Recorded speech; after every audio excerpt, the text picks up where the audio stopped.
Good morning. It's Thursday morning. It's beautiful out. We have all decided to camp out. Say good morning, Seamus. Say good morning, Gavin. Yep. Say good morning, Boo Boo. Hello. So we're all camping out onto the deck this morning because it's so nice out doing our work. I hope you guys are getting outside. I'm sorry, girls and guys are getting outside to enjoy some of the fresh air today. It's supposed to be almost 70 degrees. It feels like we are moving into summer. So it is still spring. You're right. This morning we are going to work on an activity, and it's pretty easy in terms of the amount of work, but it's really the thinking that I want you to do. So the paper that you're going to turn in today is really more of recording your thinking. We've been talking about bees, and we looked at the beehives. I want to explore a little bit more about the hive and why they make that the way it is. The questions you were asking about why does it have holes, why is it yellow, those are all amazing questions. So I still want to focus on those, but for today, the first assignment is for you to go ahead and just look at where would we be without bees in terms of our food. So let's take a second and let's look at what I had for breakfast. It's not the healthiest breakfast, but you know the first thing in my breakfast is coffee. Yes. So let's talk about coffee. Now, you know me, I'm a little high maintenance, and I like my coffee special from a special store in town.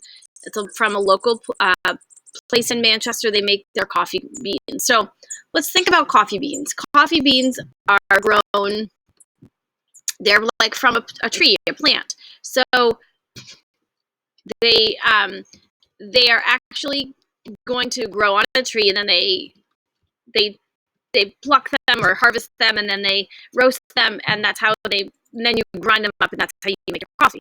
So if I think about it, could I connect coffee to bees? Sure, because if I know that coffee is a part of a plant and it produces the fruit, which is what the bean is, then I know there has to be a flower. Would there be able to be coffee beans if there was no flower? No. And so do I need bees for that flower?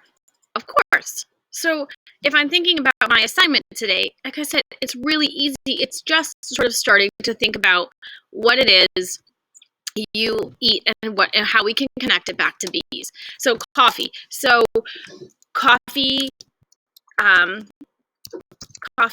beans are from a tree that needs or produces flowers. Sorry, I'm typing slow this morning. I think I need more coffee.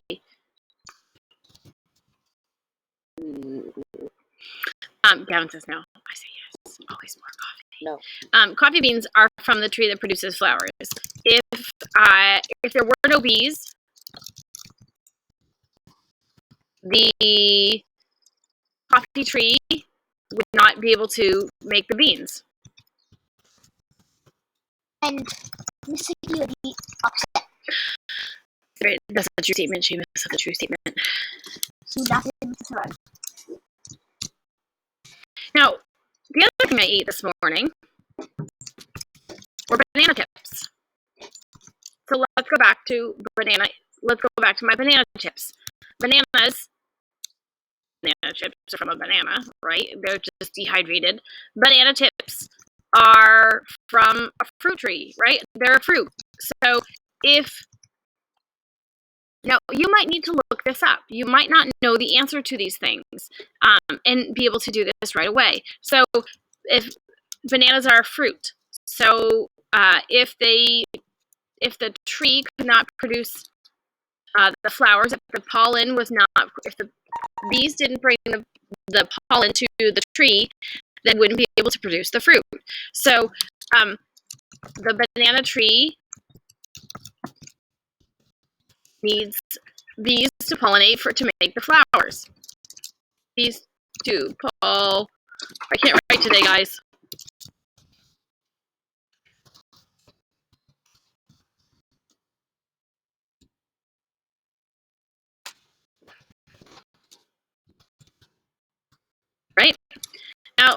also had some yogurt. So let's think about some yogurt. What does my yogurt need? Well, yogurt is from milk of cows, right? Okay. Would we be able to grow? What do cows eat? Cows eat hay and grass, right? Does hay or do hay and grass need bees in order to grow? I don't know the answer to that. So that's something I'm going to have to go look up, right? What about, but certainly if I'm looking at beef, if maybe I had steak tips or something, and that's obviously from a cow, would I need to have, again, it would come back to the cow, and would the cow eat the grass and the hay and the grains? Well, there's another one, they eat grains as well. So grains are oats and things. So do those kinds of plants need bees? That's the question I want you to start thinking about today. If you ate a granola bar, start to go back and think about all the things you ate in a granola bar. Does it have chocolate in it? Well, if it has chocolate in it, then think about the cocoa beans, the cocoa that it needs. You may not know all the answers to the things in there. So I want you to take and think about 5 things that you ate. And I want you to start to come back to, okay, this product that I ate is made out of these things. How does that connect to bees? Can I make a connection that puts them back to the bees? Because we want to start to understand about how these bees are so important to what we eat. Now, there's an article that I posted on there as well that actually talks about bees and groceries. So it talks about all the things that we eat that have a direct impact in there. So you're going to, step 1, make your list. Step 2, you're going to connect it to those foods that you ate and listed to the bees. Step 3, you're going to read the article. And step 4, you're going to come back to this page and write something that you didn't know that you learned from the article. So after reading the article, I was surprised about this. Or after reading the article, it confirmed that I did need bees for my coffee. Right? I wonder how many bees it's going to take. I want you to make a comment about something you learned from the article and connect it to the activity we were doing today, to the things you listed that you ate and how you connected those items to the bees. So the work in itself is easy, friends.